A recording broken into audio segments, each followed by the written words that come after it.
You are listening to the Hodges Huddle, where we discuss all things in the wide world of sports. Here's your KLSU sports team.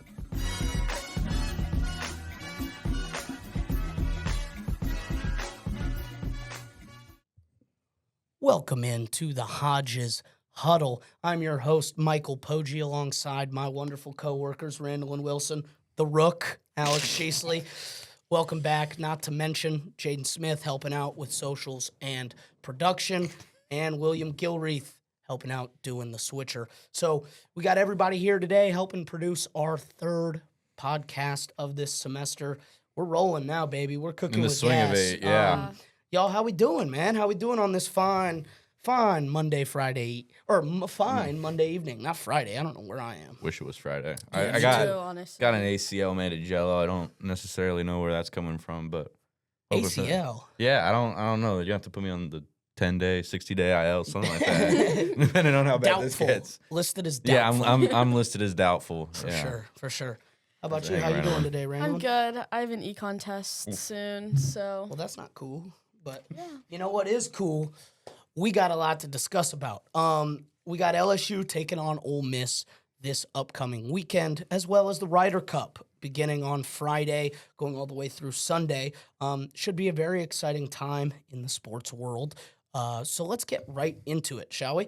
LSU coming off a 56-10 win over Southeastern in a game where we finally got to see the offense do its thing. Of course, it was against an FCS school, an in-state FCS school, but it is still very, very important and refreshing to see a team be that dominant on both sides of the ball. Looking ahead against an Ole Miss team where Ole Miss is ranked 13, so we will have a top 15 matchup in Oxford. The early lines say Ole Miss is a 2.5-point favorite against the Tigers coming off a 45-10 win over Tulane. Ole Miss has two options at quarterback with Austin Simmons as well as Trinidad Chambliss. So, let's start it off with a simple one. What does this LSU defense need to do this upcoming week against this Ole Miss offense that has shown some firepower here and there to continue its dominance that we've seen all season? We'll start with you, Alex. It's going to be a great game, first of all. This is something I'm really looking forward to. And what happens a lot of the time when you have two really just talented teams comes down to the coaching. It comes down to the X's and O's who can scheme better. So I'm looking at Blake Baker. I'm looking to see what he can dial up. There needs to be a proper scheme for both the quarterbacks. You talked about Chambliss and Simmons, who they roll out. I think personally it's going to be Trinidad, but I think so too. yeah, we'll see what happens. We've seen it before, like last year in the A&M game. They got torched. Marcel Reed came in that game. It flipped the entire dynamic. Right. The mobile quarterback has been a problem. Jalen Milroe. Yep. So what does Blake Baker have this time with a little bit more of, from the players that have been here in the past, looking more skilled Yep. than the players, that you brought in through the portal, just amplifying the defense to this Right. national championship standard. What can he do with that against the biggest challenge they've had this year on the offense? Yeah, I was going to say that we have mentioned a lot that LSU's defense is literally nearly perfect. And I really do think that they're one of the best defense in college football right now. But I had said that, our defense has held the opponents to 10 points each game besides LA Tech, where they, had 7 points. And I've been watching Ole Miss's offense, and I think they really take their time with the ball. Yes. So I think our biggest thing this time is, trying to rush them a little bit. Make them uncomfortable. Because that's what happened with Lagway, yeah. Yeah, Worked a and treat. I think you're totally spot on with that. You have to make them uncomfortable. You have to really, give them pressure. Even if you're not sacking the quarterback, just getting up in their face, pushing them to the outside. And I talked about on the Sunday show, yes, pushing that guy to the outside, whether that's Chambliss. Chambliss obviously can run and throw the ball. Shout out Ferris State, shout out GLIAC, man. D2 football, shout it out. And it's he's going to bring a different dynamic. Mm-hmm. He's going to bring something that, we didn't see in DJ Lagway, we didn't see in Cade Klubnik. And whoever they bring out, the biggest thing for me is be ready for both. Yeah. Because Yeah. that is where you messed up against A&M. You were only Right. ready for one quarterback. You weren't ready And to it was a see possibility that Rudy Marcel was. It was kind of a shock when he came in, but Yeah. like there was discourse about could Reed you step know, in. You Yeah. know it could happen, and you know what they have behind. And if something's not working, they're going to try something out. And against a defense that, you know, historically speaking, in the last few years has just struggled against a mobile quarterback, a real dual threat, can hurt you in the air and can hurt you on the ground. It's a league of preparation now. Yeah, You got to be ready. You got to be Yeah. ready, and that's where, you know, Blake Baker's going to come in. But when you're pushing guys to the outside, if you're getting pressure, don't just push them out there for no reason. Push them out there for a purpose. There needs to be a purpose of why you're sending somebody there. If you have Gooden, you know, attacking that middle, and he gets to the quarterback and he's pushing him this way to try and, you know, sack him, or just pushing him out to the left, you want your linebackers, you want Witt, Perk, whoever it is there, following up. Like, there needs, you know what I mean? And Yeah, will they got to be rally ready to the for ball. it. Yeah. Right. And following the ball is the biggest thing. So I think that's the key to, you know, just maintaining your dominance. I mean, because you're a scary defense, and we talked about it on the Sunday show. They think they're like the 2011, man. Like, they, you know, they really think they're like the 2011, and they think they can lead this team to a championship game. And look, I don't see why not. But this is your big test. This is a big one on the road. You haven't won here since 2019. You're looking to make that happen. So what would you say, then, the keys to the game for this Ole Miss offense? Let's kind of switch things up. Talk about the Ole Miss offense for me. Kind of just tell us what do we think is, you know, what's their mindset? What's their key going into this game, and how are they going to get LSU off their foot? I think the A1 thing for them is just keep LSU guessing. Like, keep them on the back foot. We saw it against Florida. You know, as much as credit you want to give to that secondary for jumping reads and forcing coverage sacks and the line neutralizing the run game, you know, this isn't Florida. This is a more dynamic team. Right, 100%. Florida, we talk about LSU's run game. Florida had a worse rushing performance than LSU in that game. Yes. And you remember what Brian Kelly went off on that, you know, reporter about. So if Ole Miss, you know, can run the ball, if they can develop things outside the passing game, if it is Trinidad, then, you know, designing some quarterback runs, some powers, some stuff on the outside, making the linebackers, especially with Weeks, and I'm going to talk about him later, making spoiler, but making him work. Yeah, I think that's the biggest thing. You know, I hate Lane Kiffin, hate that guy, but you got to give him his flowers here. He's a great offensive mind, and I think like you said, it's going to be a huge challenge, just because of how good he can scheme. And that's really all I have. Yeah. Sorry, go ahead. No, go ahead. Oh, no, I was just going to say that, like I said, you know, their offense is very patient. They're very slowed down. So I think if we can't, like, rush them, that is going to be the key to their game. That just doing what they do all the time. I was going to say that Trinidad had 307 passing yards against Tulane. Right. And, you know, if he is the QB this weekend, I think that's something that we need to look out for is, you know, having to rush them, but also not letting them get into their groove of him being able to pass that much or being, like, sliding through the pockets of everything. Look, they have an offense that can throw you off your game. Right. And you know, this is an offense that has been, you know, clicking on all cylinders. They haven't scored less than 30 points.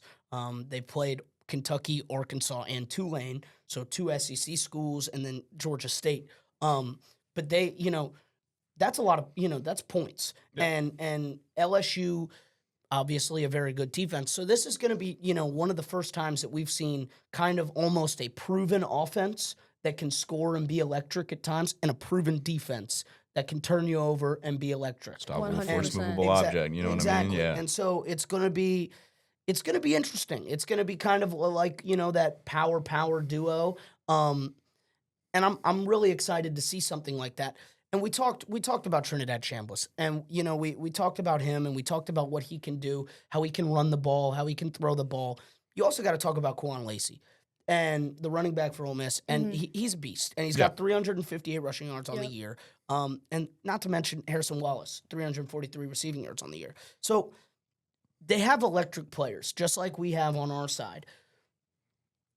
That's where it comes, that's where it comes into play. So I think the biggest key for Ole Miss, and we say it for LSU, but get the ball to your playmakers. Yeah. Get the ball to who you trust. And that's why I think there's no reason to start Simmons. Mm-hmm. There's no reason to start Simmons. If I'm Ole Miss, I'm starting Chambliss. And that's just because of what he's been able to do over the Agreed. past I 2 look at years. my opponent's track record, and I talked about like they just haven't been LSU has not proven to be able to scheme against a mobile quarterback in a big game spot. Like they've beaten mobile quarterbacks, but not for good teams. No. So road test. It's going to be loud in there. It's going to be just a crazy environment. Well, I feel like Ole Miss fans are upset almost to a degree because they keep getting that 2:30 kickoff. Like they feel like they have something to prove at Vaught Hemingway. Right. And this is, there's all this buzz about LSU. It is going to be a really tough environment for LSU to thrive in, but if they do, this is going to be one of those moments you look back and, and you're like, later on in the okay, season, this is a real team. Yes. Yeah. And that's we've been kind of waiting on one of those. We kind of thought we were going to see that in Clemson, or we were going to see that with Florida. Obviously, Clemson and Florida haven't panned out like everybody expected them to. But those wins are still big wins in any way. We talk about I'm gonna go back to Trinidad Chambliss, and honestly, the other key thing for this Ole Miss team is just the fact. Look, you can call it Division II, you can say it's a different level, whatever. He won a national championship. He led a team to a national championship in the Division II level, and he was a starter there for 3 years. And he does he's a baller. He in any like that, and I've said that for years. If you want to go look at Ferris State football, there's a lot of teams in the Division I level that Ferris State could beat. Low Division I, obviously, but there's it's a good football program over there in Ferris, and Trinidad is one of those guys, one of those products. And, you don't just get an offer to an SEC school like that for no reason. So he's a baller. He can play. He can run. He can throw. My friends were kind of giving me, crap because I said he just off looks, he reminds me a little bit of Jaden Daniels in just the way he plays the game. He's got 100, 200 yards on the ground, 300 yards in the air. Where did we see that? Right. So it's one of those things where you got to keep your eye on them and you got to be ready for it, but you also need to not overlook at it. So I think the key for, like I said, LSU, just keep them off their foot. So now let's kind of talk about again that LSU defense. Who's the key guy, man? Who's the player who's going to make an impact on the road in a tough environment? In a must-win situation. We had all this talk about, just now the quarterback, looking at the quarterback of the defense. It's going to be that's going to be the matchup. It's going to be whoever they decide to go to. I think it's going to be Trinidad Chambliss, but against Whit Weeks. And that's going to be such an interesting battle to watch. We're going to see how Blake Baker utilizes him. Probably going to be a lot of spies, a lot of kind of just lurking on the quarterback, making that reactive move. How prepared is Whit Weeks for this moment? I think he's ready. He is itching to make an impact in SEC play. Feels like he has something to prove after the Florida debacle. He was so engaged after that Florida game. And I talked about this a little bit on the Sunday show after that game. He was on the sideline coaching, talking in the ear of Blake Baker, rallying the fans on big third downs, whatever it might be. Speaking of engagements, congratulations to him and Landry Kiffin. Something to ball out there for. He's got something to prove against her old man. So I think there's a little added factor there. But no, he's going to be responsible for neutralizing the quarterback, and it's going to be especially important if they go with Chambliss and Lane Kiffin dials up some design QB runs against his future son-in-law. So you're a crazy man. You're crazy. That was insane. That was insane. What do you think? Who's your key player for this LSU defense? Honestly, okay, I kind of went for we gotta chill. Yeah, the past couple weeks I've been seeing this one player, and it's Jacobian Guillory. Yes. think it's so refreshing to see somebody so electric out there that, is not just wit, that's not just perk. It's just so nice. You know what I mean? And he's been here, man. He's been here for forever, and I feel so happy. Like, I'm so happy for him. Getting his moment, getting hurt last year, forcing him to stay here again this year. Loves the program. We all knew what he could do, and Right. I'm gonna kind of switch off from that key aspect, but that's the thing about this defense, man, is that there's so many leaders. There's so much leadership all across the board, whether that's Witt, West, Right. Roy, like all these guys all over the place. Just who have been here before, who love LSU football, love this program, and that's what LSU needs, especially on this defensive side of the ball. They need leaders, and I think that's what they've lacked over the last couple of years of just having that leadership role. A lot of new faces, obviously, this year, but these guys have been there before. They've been in the big moment before. Speaking of being in the big moment, I think the key player for me, honestly, is AJ Halsey. And go make your play, man. Like, be the guy. And here's why. Obviously, we're going to be talking about the linebacker room, the D-line room, getting to the quarterback. But at some point, they are going to let that thing rip. Yeah. They're going to throw the ball. And the only thing that I'm a little bit concerned about for this LSU team, obviously, you need to be aware of the run. You need to be aware of the mobile quarterback. You need to be aware that the first option might not be there, and they're going to go to their third or fourth or fifth option.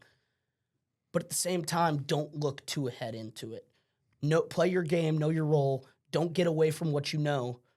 Get uncomfortable, but don't get away from what you know. Yeah. And that's where I think, turnovers are going to be big. Turnovers have been big all season. You lacked in them last year at some points, and sometimes in crucial moments, not really tons of them, but in crucial moments. And that's, you're on the road, you're in a place you haven't, won since 2019. You got to have the big moment. You got to have the pick. You got to have the fumble, whatever it is. And I think we are going to see an AJ Halsey. Yeah, they're capable of generating that from him. Exactly. And, the guys are going to be moving once that happens. So let's go to the other side of the ball. Where does this LSU offense, we talk about, playbook not really being there, whether that's play calling from Joe Sloan or just being complacent at times or, a little bit just cautious, afraid maybe. Yeah. But they need to open up the playbook against a real SEC road test. And this is SEC road test. And this is where, that's where we're at. When do you think we'll see that maybe? And maybe the go ball that they've been lacking? Like, when do you think we'll see that playbook really just open up? I think we could see it this week. First of all, I just want to clarify. I know they aren't engaged. I was making a joke. But I think the confidence in the offense is back now. Yes, it's a directional school. It's Southeastern. It's whatever you want to say about that. But it just huge that it proves that what they have is able to work, and that the skill that they have is able to shine. And we talked about it even as far back as the Florida and maybe even the Tech game. Right. That those throws over the middle of the field, like those 10, 15-yard intermediate balls downfield, they've worked a treat.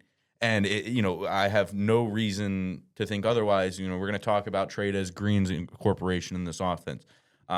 He is going to play this week, by the way, announced today by Brian Kelly. He will be active. Yeah, he's going to be active. That's going to change the dynamic of the offense completely. It's going to open some stuff up. And I think now they're kind of back to full force. You talk about, they haven't been fully healthy, and they're still, aren't, Caden Durham and all that. But the main weapons haven't really fully been there since the Clemson game. And the offense wasn't great in the Clemson game, but that's week one. You got to, work some stuff out. So I think this could be the week that it kind of gets pieced together. And, man, if it is in this environment on the road, oh, boy, look out. Look out. Look out. Yeah, I have to 100% agree with that. I think it really, really will be this weekend. But I think the Southeastern game for us was 100% needed. Like, in a way of we saw the offense in such a different light, at least from my perspective, where it's like, okay, now we are going against Ole Miss, and it's if they bring that electricity, that confidence that they have now onto the road of Ole Miss, I think we're going to see everything out on the field.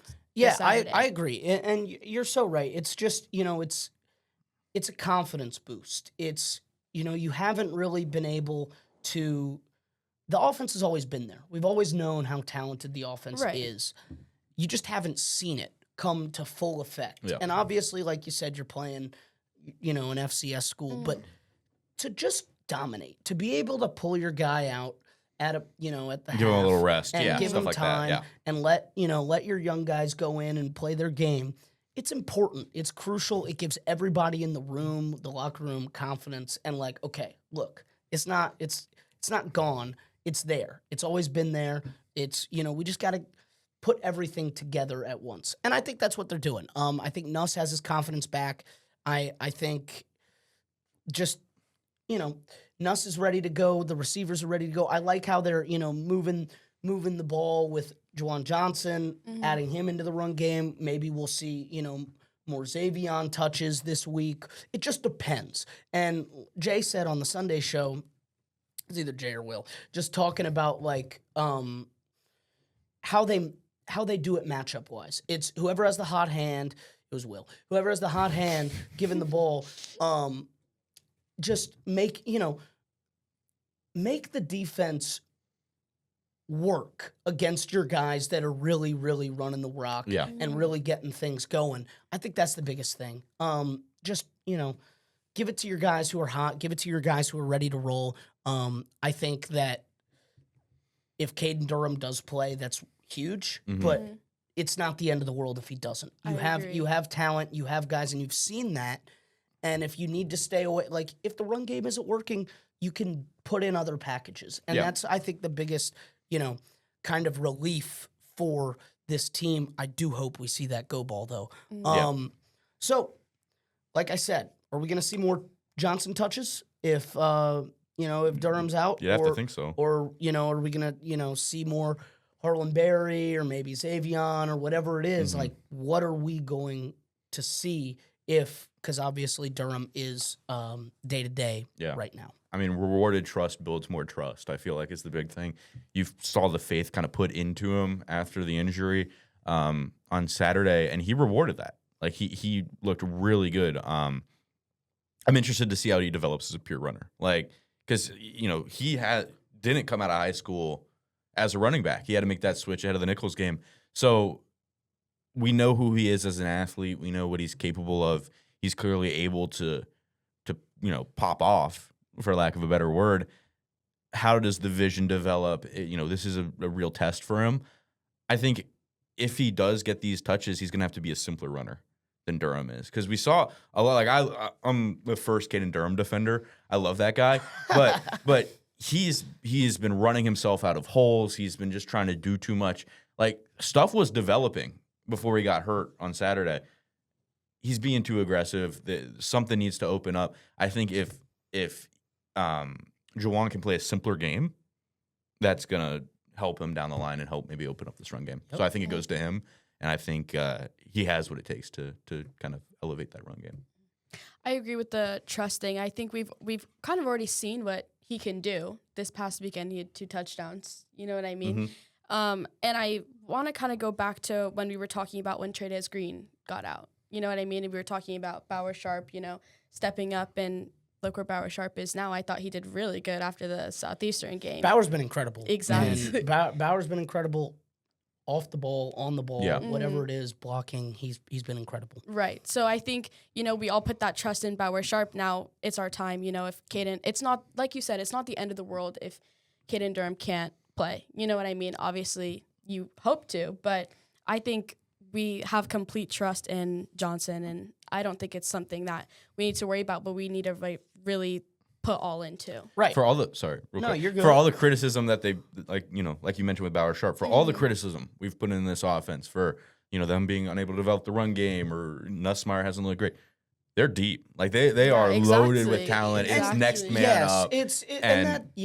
Sorry, you're so right, man. Like there's talent all over the place. Whether that's your first string, your second string, your third, or your fourth. You have 7, 8 receivers, whatever it is. You got 4 running backs. You you got a guy you brought in from a quarterback and threw him in running back. And Juwan Right. Johnson, he's getting most of your snaps. Mm-hmm. So it's like you're deep. And that's, I just think, red zone wise though, that's where we kind of like, okay, once you get into that 20-yard line, especially in a game against Ole Miss on the road, loud atmosphere, Yeah. you gotta put 7 points on the board. Oh yeah. Exactly. You have to every single time. You can't be settling for 3, even though you have this amazing defense that can help you out and bail you out in times. You need to make sure you're taking care of opportunities when they present themselves. So, like we said, Trey'Dez Green is playing this weekend, per Brian Kelly. How is this offense, how really does this allow this offense to open it up in the red zone a little bit more? Obviously, it's simple. You got the big dude, and you can throw him the ball, and it's easy.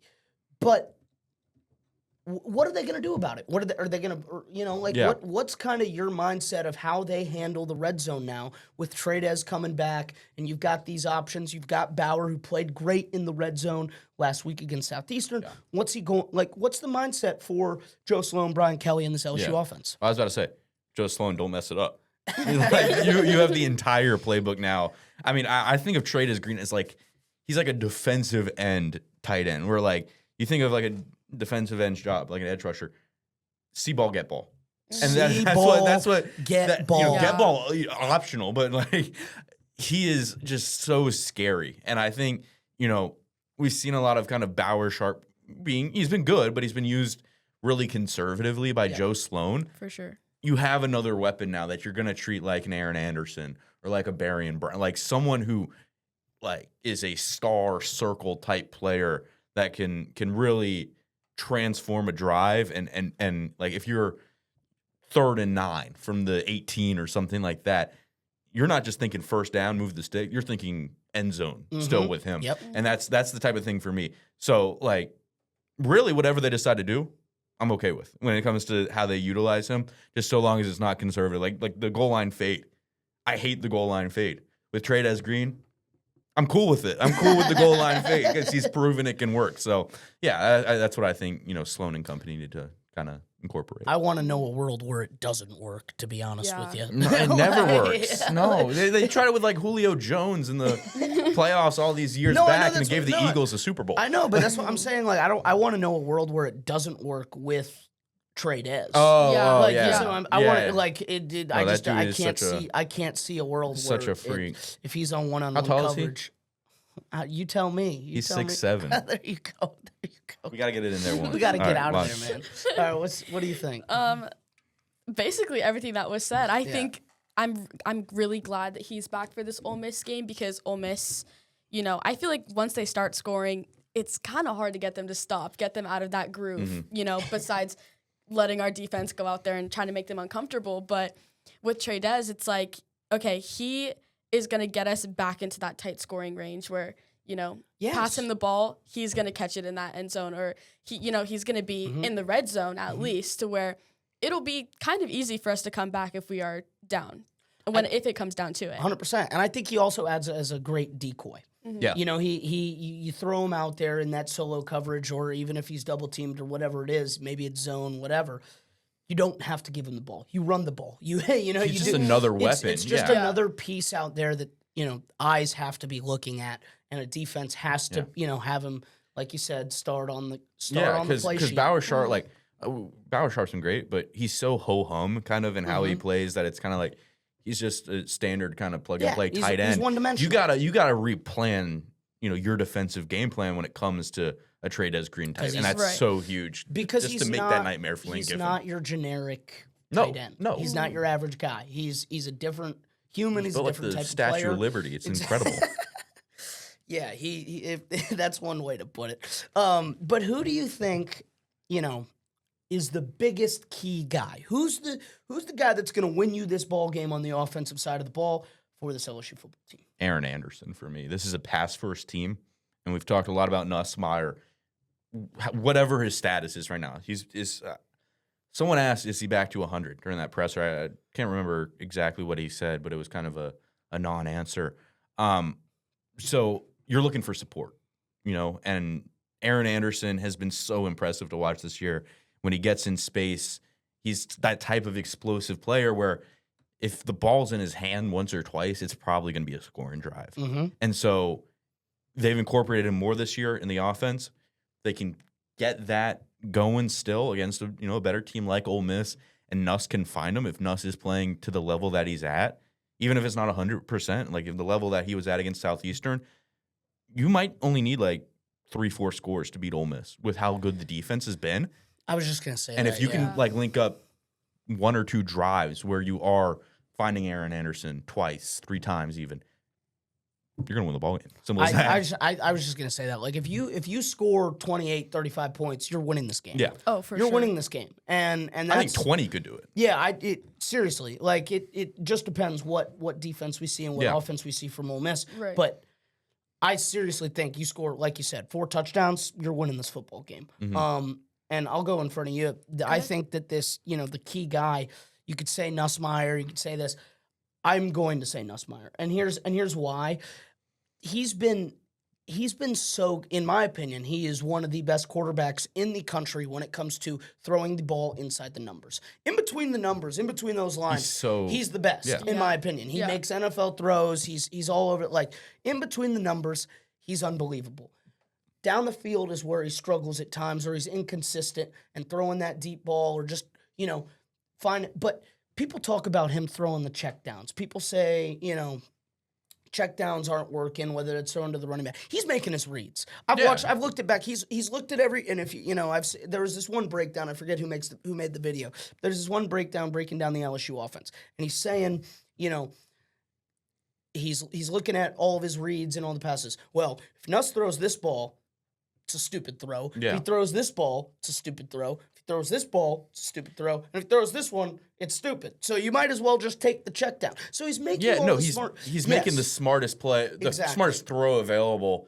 Talked about it a couple of weeks ago. Like when sometimes he doesn't throw, or I think he's only had one stupid throw all year, which is incredible. Is that Florida one that's just inexplicable? And Brian was like, I don't even want to talk about it. Like, I have no idea what happened. And it just wasn't a good throw. Yeah. Right. And he had the throw against LA Tech where he underthrew him a little bit. That's still a circus play for me. But that's exactly, football. and that's just going to happen. You don't really expect him to underthrow that ball, but it obviously the torso injury, stuff happens. So I just think the big thing for Garrett Nussmeier in this LSU offense, stick to what you know, stay in between the numbers. Like you said, hitting your Aaron Andersons, hitting your Xavions, hitting all those guys, hitting your guys. Find the in between and hit that deep ball, man. You're not losing. You're not losing the game. Right. Like you're simply just not losing the game. The Ole Miss defense is not good enough for you to allow that to be an excuse. You know what I mean? Yeah. This Ole Miss defense is solid. It's not solid enough. It's not LSU. It's nowhere not, close. It's not even the same stratosphere. In my opinion, it's a worse defense than Clemson. It's a worse defense than Florida at times. It's not an amazing defense. So exploit it. Yeah. And use your strengths, use your first round draft picks that you have, and go beat them. I am also going to say Nussmeier. I also did have Juwan Johnson. I think that answer speaks for himself. Massive, huge. Yeah, I think it speaks for itself. We've been talking about him all pod. I don't think I need to, I also feel back up my answer with that. Juwan's usage is going to be kind of indicative of how the rest of the offense is going to be for the game. Because if we're seeing him used more, might mean Caden Durham's out. So that, in itself is telling. But Exactly. Right. But I don't know, seeing the offense just play the way that they played against Southeastern, it's like every single person has talent and they all have a role, and I think they really play up to that role no matter what. So I think bring that into Ole Miss. In my book, they're all key players. Right. You know what I mean? 100%. So with that, LSU will play against Ole Miss at 2:30 on Saturday. Alex Sheasley will be there covering for us. Twitter, Instagram, give you an audio package run at it the end up, of it. yeah. Article. So make sure we're staying tuned to KLSU Sports on all of our socials. Stay and follow Alex along his journey to Oxford.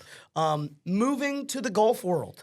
Where this weekend we have, the big one, the big Ryder Cup tournament, beginning on Friday, all going all the way through Sunday. USA did lose last year, or the last Ryder Cup, not last year. It's every 2 years. In Italy, to Europe, as they are looking for revenge, looking for a little bit of revenge. One thing Europe has an advantage on is their experience, obviously, compared to the USA, as they have some rookies in terms of Ryder Cup standards, just new guys. But Europe has experience, and Europe's been there before. So what player, other than Scotty Scheffler, because I'm not going to let you just say Scotty. Could have given us a layup. Yeah, I'm not going to do Ridiculous. that. What other player, besides Scotty, is going to make the biggest impact on USA in this tournament? And tell me a little bit why. JJ Spawn. I mean, Okay, you look at. I like that. I don't even necessarily think it's from a kind of a skill standpoint, and I think there are going to be players that perform better than him, like your Brysons, obviously your Scotties. Yes. But you mentioned he's one of these first timer guys. He's 35, so it's not like he's new to the golf, pro golf scene. He's got the experience of a veteran, but he's still got this kind of drive and hunger that a first timer at the Ryder Cup has. And you look at the year he's had, major win. I think he has in either 2 or 3 of the majors so far through the year. Best performance he's had all year in those. Couple of runner-ups in playoffs. So he's hungry, man. He's hungry. He is ravenous. He's got like a chip on his shoulder. Yep. It's personal because it was Rose and McLaurin. What the hell? McIlroy that he lost to in those 2 losses. So I look at him as kind of a guy who's clearly in the best golf form of his life and has something to prove against Team Europe. It's personal to him, like I said. So I think it's going to be him, but obligatory shout out Sam Burns, go Tigers, all that stuff. Go Tigers. Before I pass it I'm over, going to go first real quick. Never mind. Go ahead. Pass it over to Pochi. Yeah, I'm going first real quick. And just because you talk about hungry and, being, he's not a rookie, but he's upset about how it ended 2 years ago. And that's Bryson DeChambeau. He's one of your better golfers, and he's been here before. He's been here twice. Debuted in 2018, and I just think that he is going to be a huge impact. Obviously, you have your like you talked about with JJ Spawn or Morikawa, or he needs to be the guy because. Yeah. Scotty can only do so much. Scotty can only, when it comes to the solos, I think when we get to, day 3 on Sunday, when it's just straight up solos, all the golfers playing their game, DeChambeau needs to be in that top 5, in that top 4, in that top 3 in order for the USA to really have a chance. I think he's experienced. I think he's obviously one of the better golfers in the world. And he just needs to get over that hump. He's kind of choked in times other than that one Open that he had. And I just think this is his moment. He's talked about it in the media of him being upset of how it went down, 2 years ago, and how just Team USA is upset about how it went down. And I think DeChambeau is going to make a big impact for Team USA. My answer is really short because it just is. So I'm just gonna go Sam Burns. Shout out LSU. People forget he almost won that U.S. Open. Yes, he did. And he almost won. It was like the Valspar or something. Yes. We were watching that in the media tent during Super Regionals during the rain delay in Game 2. Heartbreaking. I mean, he should have won a couple of a major this year, a couple of tournaments. He has been. Again, like you talked about it with Spawn, best form of his life too. Yes, and that's the important thing for this Team USA team. Obviously, you have the rookies, but you've got guys that are in kind of their I don't want to say prime, but the best shape they've displayed since turning pro. Yeah, exactly. They're in that moment where they're playing their best golf. Yeah, and that's exactly what you like to see, especially if you're Keegan Bradley and Team USA. So. Obviously, let's move on to the other side. What player other than Rory McIlroy will make the biggest impact on Team Europe. We want to switch up from first timer to this guy, Justin Rose. Okay. It's been the year of yeah. almost for him. Uh-huh. Or sorry, the 2 years of almost for him. Near miss at the Open in 24. Couple runner-ups this year or something. Like that. 4 top 10s of the majors. That's what matters over the last 2 years. Got a win last month over Spawn in the playoff. In that playoff, Yes. He's got momentum now in what has been overall a late career renaissance. Guy's 45, and he's trying to make the most of what he's got left in the tank.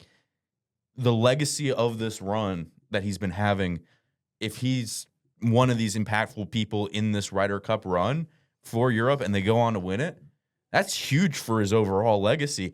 And he's got an added desire to be a leader because this might be his last Ryder Cup. You know, you don't know.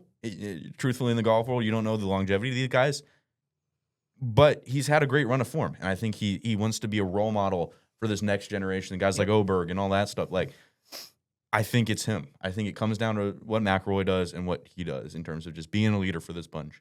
Yeah, that's all I really got. Oh, for sure. What you got? I have Tommy Fleetwood. And I'll talk more because that's my answer. Thank you. And I think that's right. Obviously, he won his first PGA Tour event earlier in the 2025 FedEx, and that was huge for him getting over that hump of just, not winning. He was always there, but just not bridesmaid, winning, never bride. Not being able to get that silverware. And he's finally over that hump. And we talk about, being the best version of themselves, playing the best golf. Tommy Fleetwood's playing some of his best golf that we've ever seen out of him. Obviously, I think, especially for Team Europe, look, and I'll talk about it in a few minutes, but USA needs 14.5 points to win the tournament, with obviously 28 points on the board. If Europe just gets 14, they win. Yep. They retain the trophy. Well, they don't win, but they retain the trophy, and 14-14 tie goes to the runner, and the runner in this case is Europe. Champion's advantage. Yeah. And Fleetwood is honestly, he's gonna. I genuinely just think he's gonna have some make or break moments. He's gonna have some putts that are going to determine whether Europe gets ahead or doesn't get ahead. Obviously, Europe is the underdog according to the gambling odds. Yeah.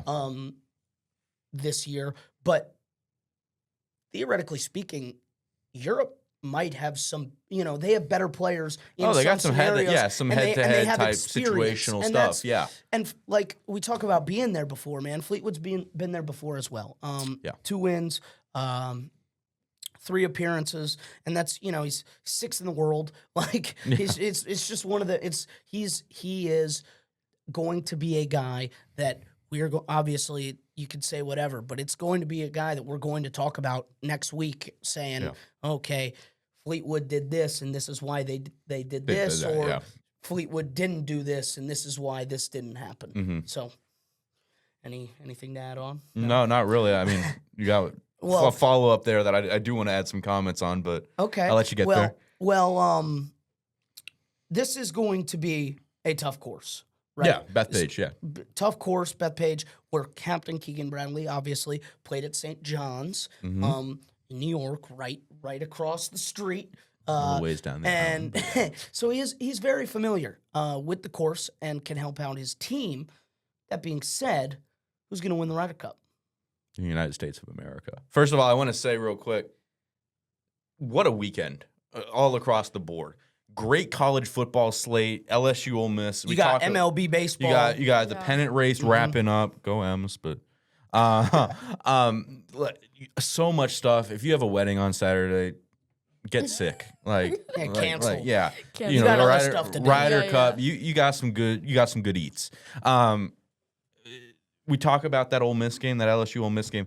These are 2 teams at the top of their level. Mm-hmm. That's what's happening in the Ryder Cup too. These are 2 teams with rosters that are clicking, and that's not always, guaranteed. Like, you can have some stinkers. This is going to be one of the all-timers. It is. And I feel like the United States, even without the tiebreak, they feel like a team of destiny. It's at Bethpage, one of the most iconic courses in the country, in the U.S. And it's a hungry group, and it's anchored, I guess. It's headed by Scotty Scheffler. He's on this generational run, and they all played together at the Pro Core, and looked amazing. Phenomenal, yeah. And so that bond, the skill they have at the top, the drive they have, and those first timers, those new people looking to make an impact, I feel like it just all gets put together and results in the U.S. taking the trophy back. 100%. Who wins it, Randallin? Who wins No, it? because I'm so knowledgeable on this. I'm going Europe. Oh. Okay. Yeah, 'cause I wanna be different. The experience, well, that's good because we won't have the curse because I'll go Team USA. So this is good. Will Gilreath is Will Gilreath is pumped back beaming there. at me in he's Poge, pumped. and Rand got a big I'm going Europe, Randallin. but to add another sport to your little weekend list, the WNBA. Oh yeah, They playoffs, right? Sorry. Friday, Aces versus Fever. Talk Game to 'em. 2 Talk to 'em. of 5. So, get into a little Yeah, women's You no, got some sports. women's Look, basketball. if you- Another reason to cancel your wedding Exactly. plans. Yeah. Do Yes. not get married Look, this weekend. if you love sports, if you like, sitting on the couch, getting your cheese puffs, People talk- your, yeah, your people talk Diet about that. Coke. That early June slate where it's like baseball's in the swing of things, and you got the playoffs and MLB or NHL and NBA.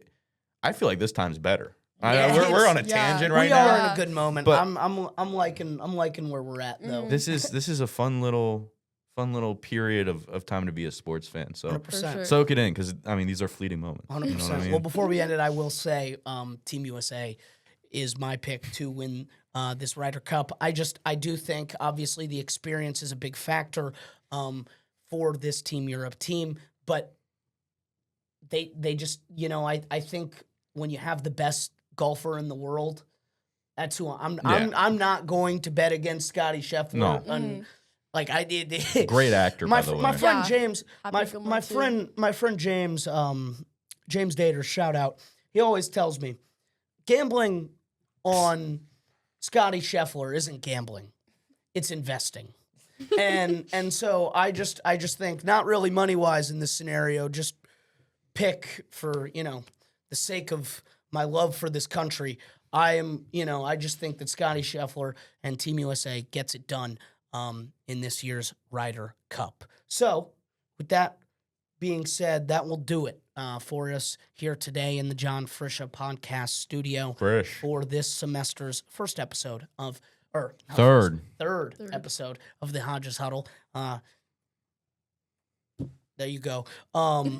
Big thanks to Alex and Randallin, as always, for course. joining me today, as well as Jay and Will doing their Dilly. thing behind the scenes. Thank you for tuning in. We will see you guys next week. I'm Michael Poggi, and this has been the Hodges Huddle.